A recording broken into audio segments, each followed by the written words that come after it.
Today we're going to be asking the ChatGPT software, or AI, or Bob as I like to call it, how it was created. And because I've been wanting to know a little bit about how it was developed and who trained it and all that sort of thing. So I have done a little bit of research, but I want to see what comes back with.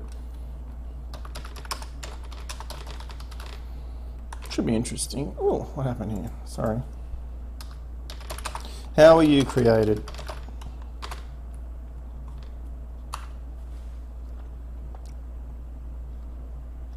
I was created by OpenAI, yes, we know that, a research organisation that focuses on advancing artificial intelligence technology in a responsible and safe way. Well, that's good to know. I was trained using a technique called unsupervised learning, which involves training a model on a large data set and allowing it to learn for itself by discovering patterns and relationships in the data. It's interesting. I did hear that there were obviously humans inputting this data, and it knows current topics up until 2021, I believe. But what I don't understand is, if it can actually access the internet, surely it can look at all the news sites. The data set I was trained on consists of a wide variety of texts, including books, articles, and websites. And I've been designed to be able to answer questions and have conversations on a wide range of topics. Do you have any other questions? Okay. Ooh. Okay. So, can you access the internet or World Wide Web as we chat? Because that's what I thought it could do. I'm sorry, but I'm not able to access the internet or browse the web while I'm interacting with you. I've been programmed to provide information and answers questions to the best of my ability based on the knowledge and information that I've been trained on, but I don't have the ability to browse the web or access new information while I'm talking to you. However, I can still provide you with a wide... okay, well, that's interesting. That's interesting. Wouldn't it make sense that you did have access to the internet so you can provide the most current information?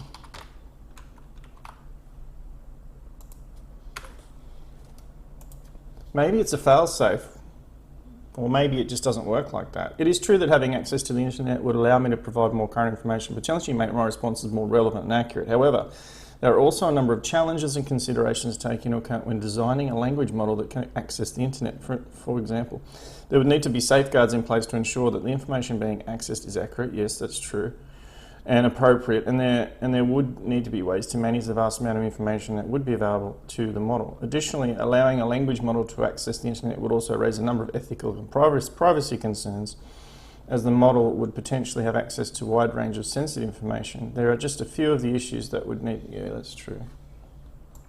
Okay, maybe I shouldn't be developing AI, because I'd open up a can of worms straight away and plug it straight into the internet, and then we'd have Terminator on our hands, wouldn't we? Okay, that all makes sense. So, how long did it take to train you, or for you to learn what you know? Training a large language model like me requires a significant amount of computer power and time. The process of training a language model involves feeding the model a large data set and adjusting the model's internal parameters through a process called optimization so that the model's predictions are as accurate as possible. The specific amount of time it takes to train a language model can vary depending on a number of factors, including the size of the data set, the complexity of the model, and the amount of computational power that is available. In my case, it took a significant amount of time and compute power to train me on the data set that I was provided, but I'm continually learning and improving as I am used. Do you have any other questions? Are you being fed new information, or do you now only have a finite amount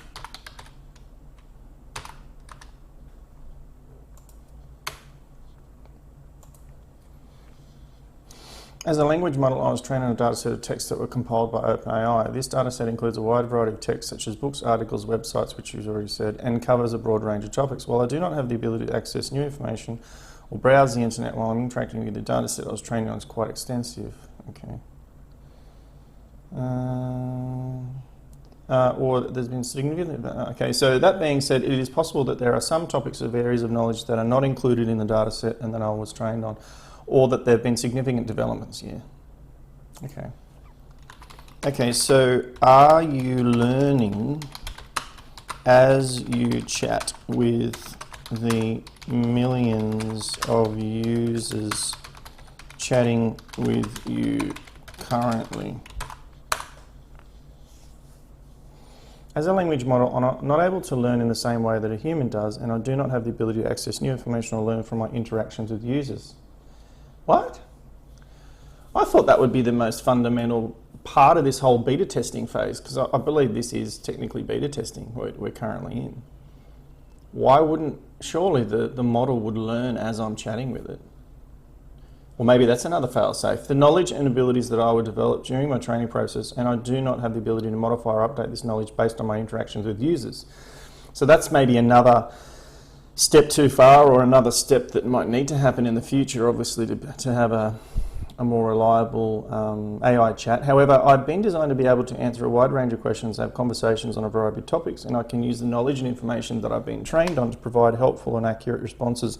So a bit of feedback here, obviously, would be, it would make sense that the AI would learn with each human interaction. I wonder why this is not the case. Maybe another fail-safe, like the lack of www access. I would love some feedback on this aspect. Obviously, it's probably been explained somewhere in OpenAI's white paper or wherever they put the information. Anyway, interesting conversation. I think that obviously it has limitations, but it still can access a huge amount of information. And maybe the little concepts that we talked about, say internet access and you know, learning as it interacts with other humans, they're the two fail-safes, or the two things that have to really be considered and actually plugged in properly in order for ChatGPT to be safe. Anyway, I'd like to know your comments if you did like this this video. Obviously, I'd encourage you to have your own play with the ChatGPT. It's totally free. Go to OpenAI. If you like this video, please hit the like button, hit the bell notification for new videos, and also please subscribe and stay tuned for my next video. Thanks.